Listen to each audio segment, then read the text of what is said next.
social media. We learned about cyberbullying and harassment. We also learned about AI and addition to time wasting. We learned that you should not use your phone for a long time because it can injure your eyes, and scrolling too much can injure your hands and thumbs.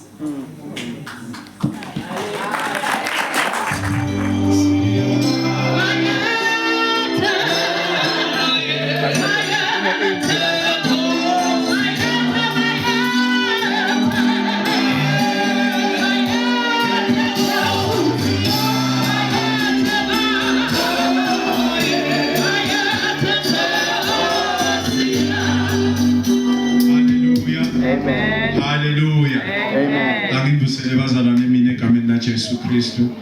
Amen. Ngiyamthaza kakhulu uNkulunkulu solo inkosi nemsindisi wekuphila kwami. Yinto lena lekufuna ngisho njalo. Nami ukuthi khumbuta ukuthi kodwa ngingibani kuNkulunkulu. Hallelujah. Busele mfundisi tshele namake kusene egameni laJesu Kristu. Busele bonke bobabe, bomake, ma-single adults, youth, na children's ministry egameni laJesu Kristu. Bese ngalokukhethekile ngibusele labo labasivakashele namhla emini egameni laJesu Kristu. Kusibusiso bazalwane kuvakashela. Hallelujah. Wafunza Abraham ngalinye ilanga athi nje ubona tihambi kanti utamukela tingelosi. Hallelujah. So ke bathandekayo siyambonga uNkulunkulu ngaloko. Sibonge bazalwane itolo nangalesihlanu besilapha mshiya lowa lapha overseas. Hallelujah. Ku main church lapho khona besine bantwana lapho khona besithi sihloko beware of the dangers of social media. Hallelujah. So ngiyabela abanye beni bamangele ukuthi kodwa umntwana ukhuluma ngani ngoba besithi baye enkonzweni. Hallelujah. Kodwa ke bazalwane besibafundzisa nalo ukuthi leti indlela tekutivikela ikhamba la kuleli live lengozi. Hallelujah. So ke mfundisi tshele bothisha laba ka Sunday school abakangithipisi ukuthi nawe yalaphayana yabona na utawugcoka isudu kanjena utaba nenkinga ngoba kuyashukunywa lapha mfundisi. Ngiyethemba la kuma social khona la tawuvela khona ukuthi nobe kumadima babe masina saswela kokusula lapha sekumadima netinceku kufomekile. Hallelujah. Sine bantwana bathandekayo bekukuhle. Sibonge batali kukhulula abantwana egameni laJesu Kristu. Good morning, good afternoon guys. How are you? We are fine. Bathandekayo abantu abeni bebakhona egameni laJesu Kristu. Sijabule kakhulu kuba nabo. We had a great time together. Hallelujah. Exodus chapter 10 verse 8 and 9. Nakungaba khona lo sivulelako ngeSiswati. Exodus chapter 10 verse 8 and 9. Bathandekayo ngicabanga bantwana baka-Israel nabatawuphuma eGibhithe ukuthi kube kumbe kwakune playlist laphana. Asiyathi praise team yakhona ukuthi yayihlelwa kanjani. Kodwa ngiyasola ukuthi le ngoma lethi ngaphesheya awunayo beyawuba khona abathandekayo. Hallelujah. Ithi ngaphesheya siyakuphumula, siyakujabula. Hallelujah. Kepha kunana umhlabeleli number 110 lengingacela ukuthi siuhlabelele bazalwane kanye siphekeletela nali livi lenkosi lanamuhla. Number 110.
uNkulunkulu wethu lo nguye uNkulunkulu wethu engcwele losithandayo uNkulunkulu wethu engcwele losinakako uNkulunkulu wethu engcwele lofuna babe sikhululekile ukuthi babe sifike ekhaya lapho siyawhlabelela khona makungabikho babe usalayo makungabikho babe usalayo makungabikho babe usalayo makungabikho osalayo ikhona inkotsana yakho leJesu Kristu itelekta ukhulula umuntu itelekta ufuna nekusinzisa lokho lokulahlekile ngoba makungabikho osalayo vula babe ingqondo nenhliziyo tethu usetha ukhuluma nathi ngelizwi lakho wendele kuhle nekudunyiswa kwegama likaJesu Kristu amen. Docela kube khona losifundela Exodus 10 verse 8 to 9.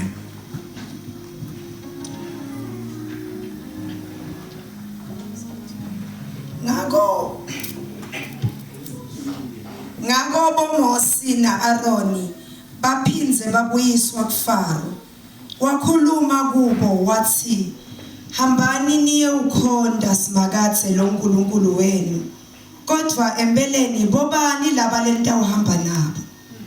Mosi waphendvula wathi sitawuhamba sonke kutawuhamba labasha bethu nalabadzala bethu sitawuhamba nemadvodzana ethu nemadvodzakati ethu netimvu tethu netimbuti tethu netinkhomo tethu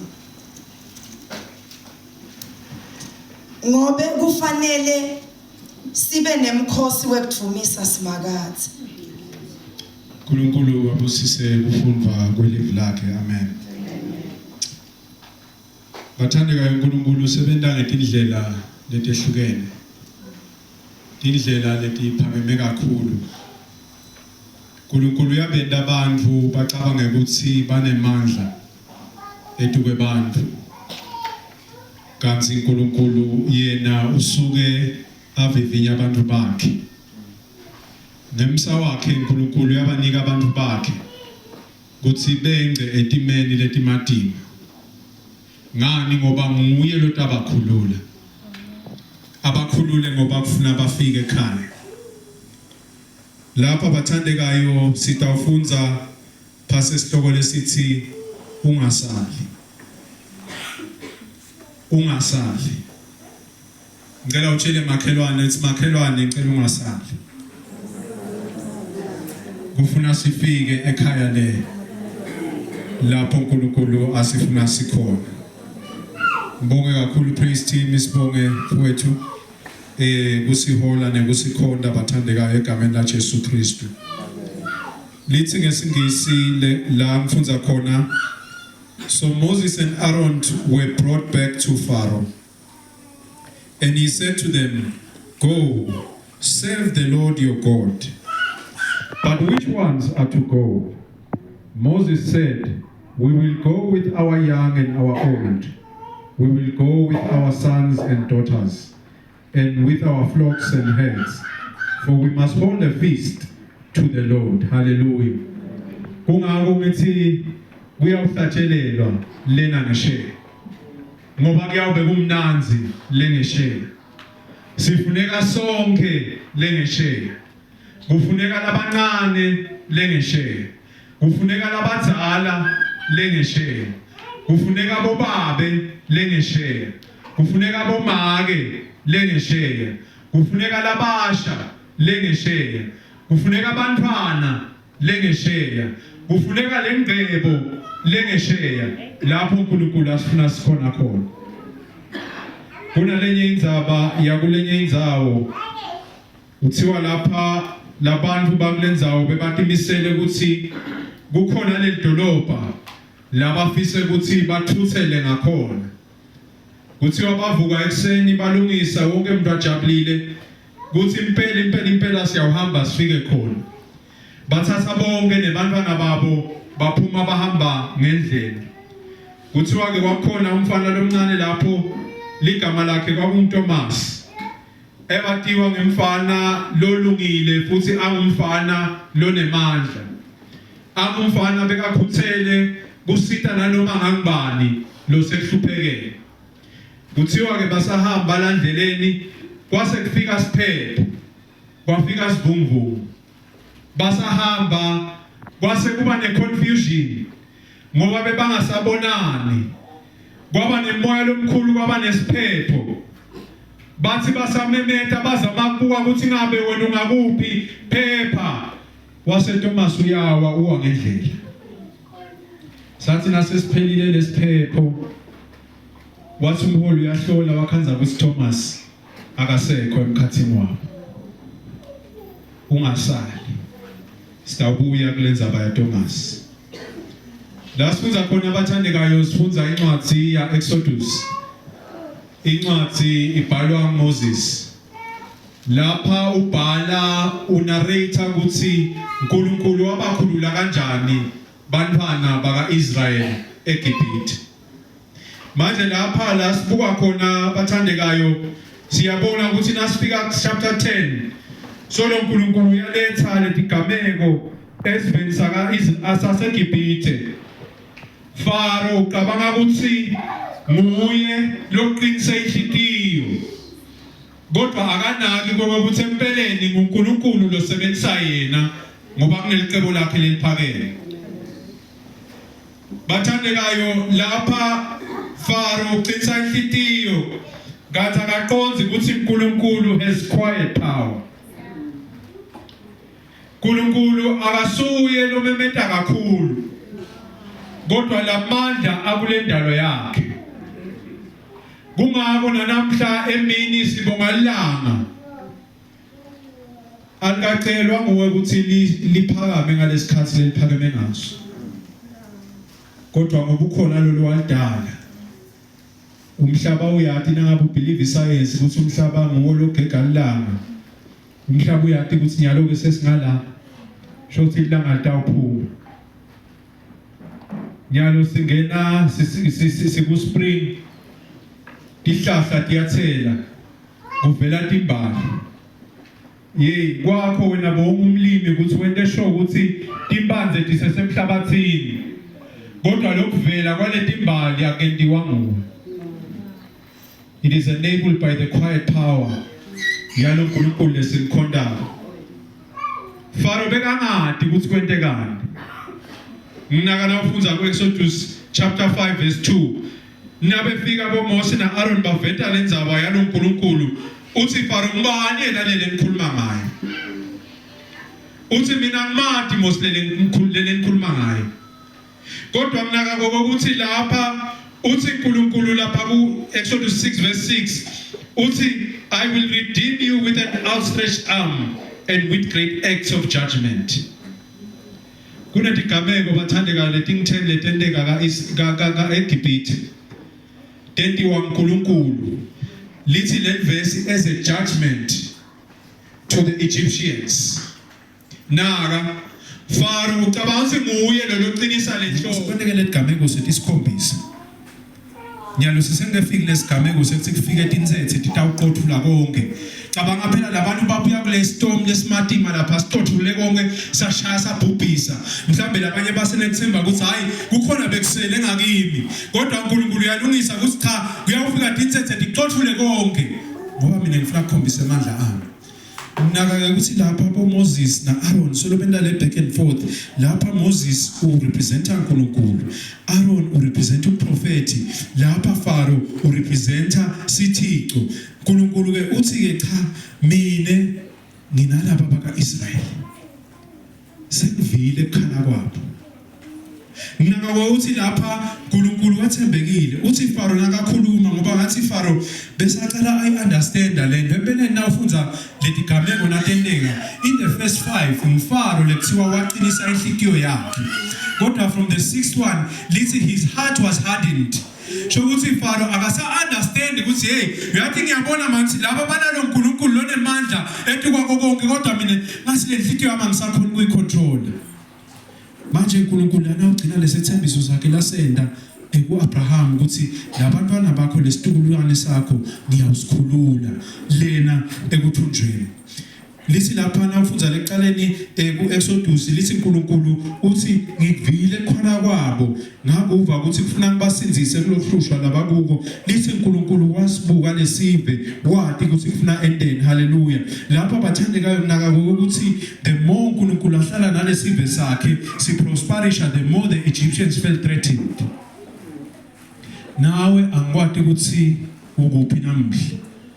angisathi isimo sakho kumbe kusekhaya kumbe kusemsebenzini kumbe nguphi wena nawuhlele kuNkulunkulu letintfo tenteka kuwe kunebantu lengabathodisi lokho kodwa namhla emini ngithi mfana sekhaya ungethuki lokho akusiko akufuneka ungakuthusi kufuna ukuthi ungethuki ukuthi kuyenteka kodwa kufuna wathi ukuthi ukhona uNkulunkulu lokukhumbulako kukhona uNkulunkulu lokubonako kukhona uNkulunkulu lokwatiko kukhona uNkulunkulu lova umthandazo wakho kukhona uNkulunkulu lobona lengekhathi ngisho sekangasaphumula amagama uthe makehlanzelana bumake ningavele nje nihlabele futhi ke ninenyembe nathi idudane kuvele kushaye ko1 nje bese nithi amen seniyahamba ngani ngoba niyaconza ukuthi kunamoya loyigcwele lovela thatheleni athi hayi Nkosi njengoba umbona baba Muhammad munako Nkosi njengoba wathi uthi washo ukuthi wengcakuko empeleni wena bomele nje usasa akubeke ngemlomo ngoba wena uNkulunkulu uyayibona lento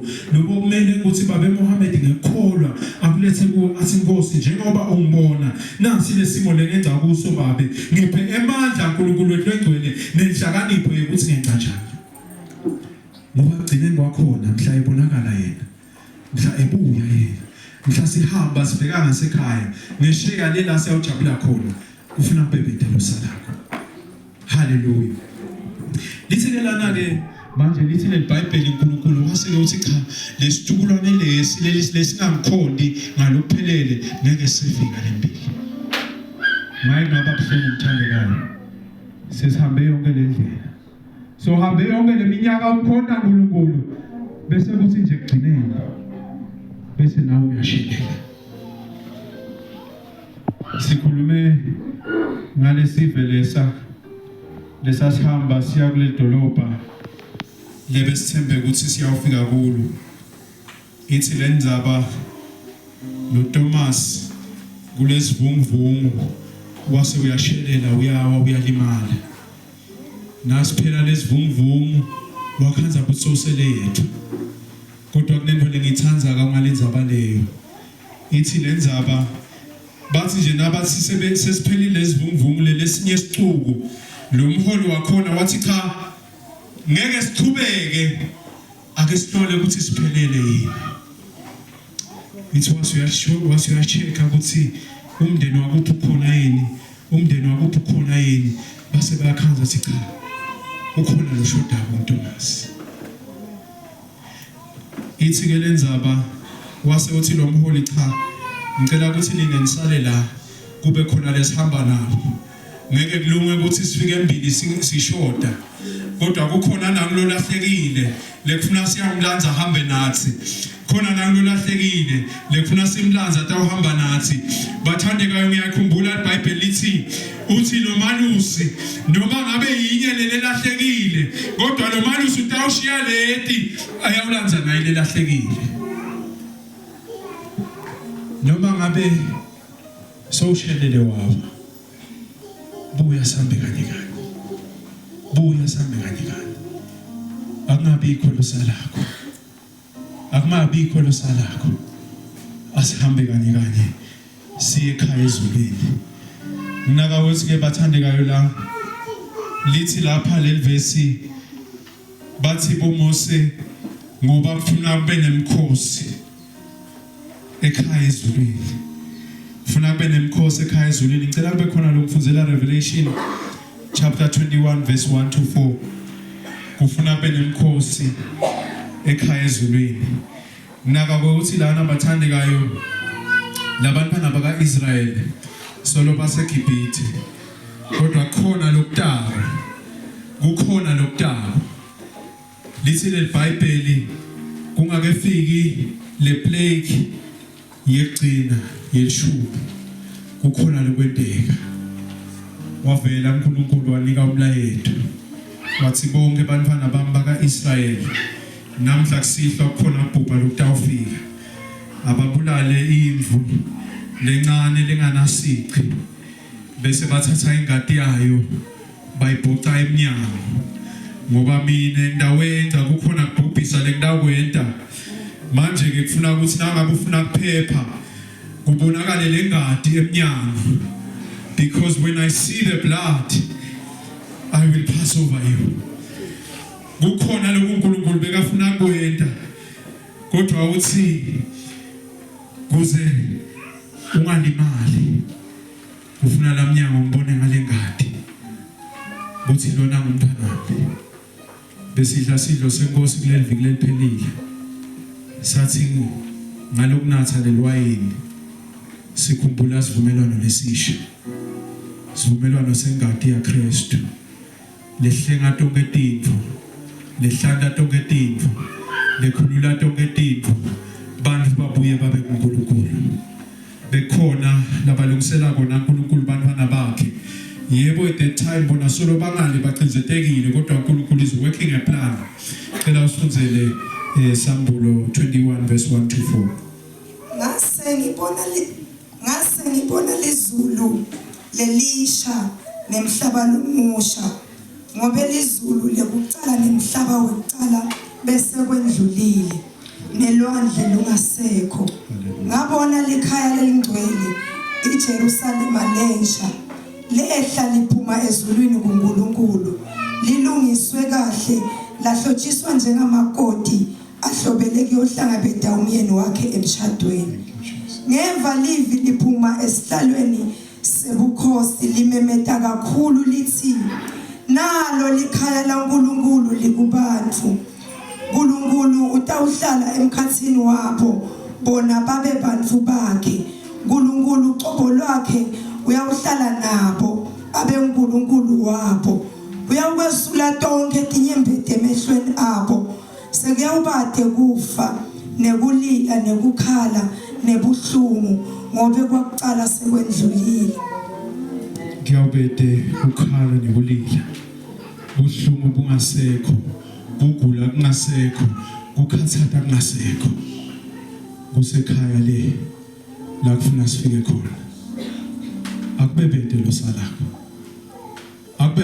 salako lapha kuthiwa sefika sikhonyana sabhubhisa kwase kuba nemalanga ebumnyama lefika kodwa uNkulunkulu wase uthi labo labantwana bami abangena endlini babhuqe ingadi uyabuya Kristu uyabuya masinyane uyabuya Kristu uyabuya masinyane ingabe mina nawe silungele yini ingabe kulomusa uNkulunkulu asinike wona silithethe ileli thuba ukuthi asikhulule kuletono tethu asikhulule kuletimo lesibhekene nato asikhulule kulobugcili sathane lasibekela bona unemkhuba sathane ngokuthi uthi na ushelele bese wenda ngathi sekuphelile ngawo namhla emini ngifuna ukuthi ungasali umphefumulo wakho uyafuneka ekhaya ezulwini lithi lapha liyawehla lelizulu uthi Johane ngibona izulu liyehla kwase kuba khona lo shoko wathi bheka na indzawo lenja la ilungisile uNkulunkulu ulungisele kuhlala nabantu bakhe there is where the wedding feast of the lamb and the bride shall take place uthi Jesu nakanathi sasidlo nebafunzi bakhe uthi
inzalo yakho kuKristu Jesu.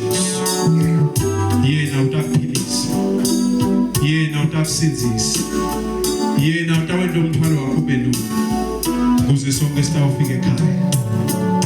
Ngise kuthandaza nemuntu lothi ngicela nje ningithandazise. Ningithandazise. Kukhona lokungilengwethwele lokumsinzako lokungibambelelayo.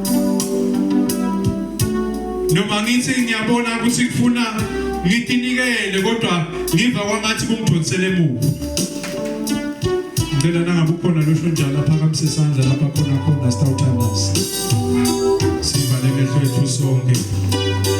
Lo nje lothi ngicela ningithandazise. Kukhona le ngendabuko. Ngiva ngathi kungidonsela phasi. Kungenda ngakhona ukukhona lokungalophela.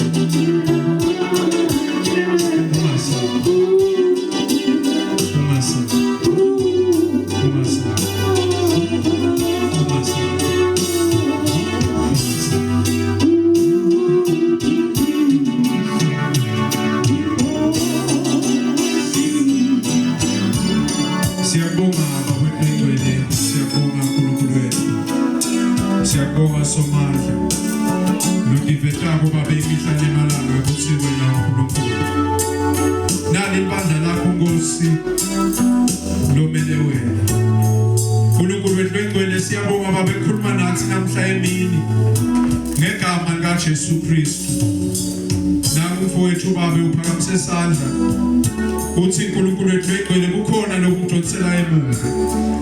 Sithi babe siyabonga ukuthi wena ungumkhululi wethu. Siyabonga babe ukuthi ulithemba lethu. Siyabonga babe ukuthi ungumsithi wethu. Siyabonga babe ukuthi uyimpilo yethu. Siyabonga babe ukuthi uyindlela. Siyabonga babe ukuthi uyiqiniso. Siyabonga babe ukuthi uluthando. Siyabonga babe ukuthi uyimpilo. Siyabonga simakathe namhla emini uNkulunkulu wethu lophakeme. Livi lakho babelele isikhumbuthako ukuthi makabikho losalayo. Siyathandaza uNkulunkulu wethu engcwele ngamunye nangamunye lokhona la. uNkulunkulu wethu engcwele hlanda babe inhliziyo yethu. Utigucule babe tibe kuletho lekulungele babe kuchubeka. Ikhonde wena Nkosi ngalokuphelele. Siyathandaza uNkulunkulu wethu engcwele. Sithandaza babe timo lesivelelako. Timo babe kubele siphila kuto. Kungaba babe kusemakhaya. Kungaba babe kusemisebenzini, kungaba babe kusemangweni, kungaba babe etikolweni, nanoma ngabe kuphi babe lapho sikhona khona. Nangabe babe kunesimo lesena babe sibe tigcini. Namhla siyasithandazela ngegama likaJesu Kristu. Sithi babe khulula abantu bakho. uNkulunkulu wethu engcwele cabuke tibopho. Nikatwe amandla onke. Usifuna babe sikuwe. Ufuna babe sikhululekile. Ufuna babe sifike babe silungele ukukhonda wena. Nali ibandla lakho somandla namanje mina egameni likaJesu Kristu. Siyathandaza babe kulabancane bethu. Sithi babe mabangasali. Siyathandaza kulabasha bethu Nkosi. Sithi babe mabangasali. Siyathandaza kubomake bethu. Sithi mabangasali. Siyathandaza kubobabe bethu. Sithi mabangasali. Siyathandaza kubogogo bethu. Sithi mabangasali. Siyathandaza kubokhulu bethu. Sithi Nkosi mabangasali. Sithi nikela kuwe simakathe ngalokuphelele. Wena lo mkhululi wethu. Sikhulule babe namanje emini ngegama likaJesu Kristu. Nangabe khona bethu babe bese bawile balimele endleleni. Sibonga babe ukuthi wena umalusi. Nothi ndatishiya letinye ngiyafuna lena lahlekile. Sithathe babe ngemandla akho. Sithathe babe ngethando lakho. Usifake babe endleleni ekhaya ezulwini. Sisike babe ngamunye nangamunye. Sinakale uNkulunkulu wethu engcwele. Sikuthatha endleleni ekhaya ezulwini. Lapho siyaba nawe khona. Siyalangathelela lolu suku simakathe. uNkulunkulu wethu lophakeme. Uyawudla babe sidlo kanye nawe. uNkulunkulu wethu engcwele ekhaya ezulwini. Nali ibandla lakho simakathe. Limathise babe ngebungcwele bakho. Sithi uNkulunkulu wethu engcwele namanje emini. Usisa babe kungena kwethu nephuma kwethu. Usibusise babe sisaphuma emakhaya babe bukhona bethu. Mabulethe babe sibusiso lesivela kuwe. Emisebenzini nasetholeni nasemangweni lasifila khona. iphephile iqine ngegama likaJesu Kristu. Sinikela babe bantwana bethu uNkulunkulu egcwele njengoba bekufundiswa kule weekend. Sithi ababe sifikile netechnology babe sifuna kubeba bese siyababulala siyababhubhisa. Kodwa sibonga babe ukuthi wena usekhona. Mina nginika kuphila kuphila kuthina. Sithandazela kuphila babe bantwana bethu. Sithandazela kuphila kulabasha bethu. Sithandazela babe ukukhululwa ngegama likaJesu Kristu. Umuntu onke into emhlaba lengabe iyasibambelela. Sithi babe sifuna kufika kuwe siphelele. Sifuna kufika kuwe sisonke. Makubikho lusalako ngoba babe umusa wakho ukhona. Sibonga umusa wakho babe nethando lakho lusanele sonke. Mawubekithi babe wena imihla nemalanga sihamba endleleni siphila. uNkulunkulu wethu simelele izulu sikusebenzele sikhonde ngekweqiniso lakho. Sicela konke lo babe ngoba sithemba ukuthi utasendela egameni likaJesu Kristu wethu. Impela uyadla uyaphumula. Uqhamuke bafana bagijima bathi teacher kunenyoka emotweni yakho. Ngithi mina hayi bona umgololo hamba nodlala. Babuye bathe teacher sibonile khona. Hayi ngiphume ke nasebasho njalo nangiphuma ngikhanze vele bazalwane la sondveni. Igreen cha yagcina ifile yona. Yenze nje cishe ingaka sokungafika la mbabane ngicantsa ngizange sengiyibona inyoka. Fine ngakhulela ehlanzeni inyoka ngidijwayele lengama namudrum nayina dijwayele. Akhulume awubasho ke ukuthi ke hayi lena ngiyikwende lutho kunjani nje abakhulumile ke but nje mina ngibe like lokuthi ukhona uNkulunkulu kwalo mnyelo ochambile wathi khutha ngesinto makehlathi uyaqhamuka ke ukuthi ungakuthathi lula lento le ibhaqile ke balanza bomagazini bayifutha yangaphumi nje kwathi nasekuyuphuma isikolo nami sengicabanga ukushayela bakafaya ukuthi bede nechemical bathi bayikhipha lenyoka lapha bakhona ngithi ngiyabuka lapha emotweni ngiyibone futhi seyivelile ivetele enhloko imisile ayagijime ke malume nosebenza esikole nafika ishaya ibulala so bakhulumile lokunengi but nje kimi kuphela ukuthi ukhona uNkulunkulu noma ngabe beyithunyiwe mina nje nalokuthi ayilena beyihambela bephume etshwanini yaseseyibona imoto yangena so nalokuthi angifuni ukuphathisa ngenhloko bazalwane ngoba kuningi lele bakhulumile ukuthi lena ilumani lena kwazathiza bogogo kunjani njani so labanye bathi the garden snake bathi vela yendani lo but nje ngibe nalokuthi uNkulunkulu yathisa lithatha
Sembekile uNkulunkulu ekuphileni kwethu ngiyabonga ukuthi inyoka ikabonakala kimi because I'm the worst person ukubona inyoka nje ibile ekhaya ngangihlanga noma ehlanze uNkulunkulu wethembekile muhle futhi protection yakhe ngitulba konke ngoba lokho singabonakala emotweni yaphephile uNkulunkulu muhle shebazalwana ekhaya sengiyathandaza muhle noma ukuthi abantu ohlala around mina hayi mina nenyoka